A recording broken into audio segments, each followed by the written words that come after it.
नहीं, देखिए, मगरबी बंगाल की सीएम ममता दीदी बहुत ही आयरन लेडी हैं और वो जो बात सच होती है, हक होती है, इंसाफ की होती है, उस पर वो कायम रहती हैं। ये उनकी देश में अलग पहचान है। इसीलिए देश की तमाम ही पार्टियां उनको सम्मान देती हैं उनकी हक परस्ती की बिना पर। और मगरबी बंगाल उर्दू का पहला घर भी है। फोर्ट विलियम कॉलेज यहीं कायम हुआ था और आज़ादी की ज़बान यही थी। और आज़ादी की में जो शोरमा हमारे वतन में पैदा हुए और उसमें कलकत्ते ने लीड सबसे ज़्यादा किया, सुभाष चंद्र बोस जी। और जो यहाँ इल्म अदब का एक मरकज़ रहा, सेंटर ऑफ लिटरेसी रहा है, तो ममता दीदी का कुछ की सरपरस्ती, उनकी गार्जियनशिप उर्दू एकेडमी को हासिल है। और उन्होंने उर्दू एकेडमी के लिए जिन लोगों का को चॉइस किया, जो उनकी चॉइस हैं, वो बेस्ट, ऑनेस्ट, ईमानदार हैं। मोहतरम वसीम साहब के साहबजादे नदीमुल हक साहब, जो उर्दू के, उनके वालिद भी उर्दू के बहुत खिदमतगार रहे हैं उर्दू के, और ख़ुद ये भी जो है वो उर्दू की बहुत अच्छी खिदमत कर रहे हैं। ऐसे में जबकि दूसरे सूबों में उर्दू को की तरफ तवज्जो नहीं की जा रही है, उसके साथ सौतेलेपन का सलूक किया जा रहा है, ममता दीदी ने अपना फ़र्ज़ निभाते हुए इंसानियत की के साथ एक मिसाल कायम की है। और उर्दू के लिए जो हक़ है कि जो बंगाल में वो पली बढ़ी और यहाँ से जो है आज़ादी का चिराग जो रोशन हुआ, उर्दू ज़बान का उसमें बहुत ज़्यादा हिस्सा है।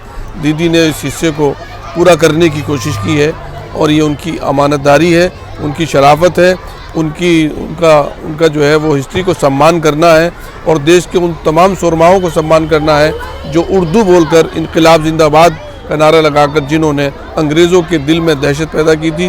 दीदी बहुत महान है। बिल्कुल, उनके लिए तमाम रास्ते खुले हुए हैं और सब लोगों के दिल में उनके लिए जगह है। हम तो यही दुआ करते हैं कि उन्हें परमेश्वर रब्बुल आलमीन ऊपर वाला और नवाजे, और वो इसी तरह से इल्म अदब की और तमाम ज़बानों की और मुल्क की उस ज़बान की जिसने आज़ादी में सबसे लीडिंग रोल प्ले किया है, उस लैंग्वेज को उन्होंने सराहा है, उसकी हौसला अफजाई की है और हक़ इंसाफ के साथ उसकी सरपरस्ती की है। देखिए, दीदी बहुत ऑनेस्ट लेडी हैं और वो सब चीज़ों को समझती हैं। सबको अपने अपने धर्म के लिहाज से, किसी ज़बान को किसी धर्म से जोड़कर नहीं देखा जा सकता। उर्दू में भी रामायण के तर्जुमे बहुत कदीमी मौजूद हैं। रज़ा लाइब्रेरी जैसे आप फरमा रही हैं, यहाँ हमारे रामपुर की का स्टॉल लगा हुआ है, उसमें भी कदीम तरीन नुस्खा रामायण का पाया जाता है।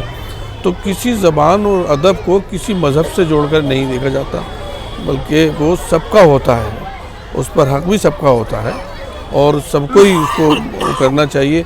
जो लोग तंग नज़री की सियासत करते हैं, कुछ लोग बहुत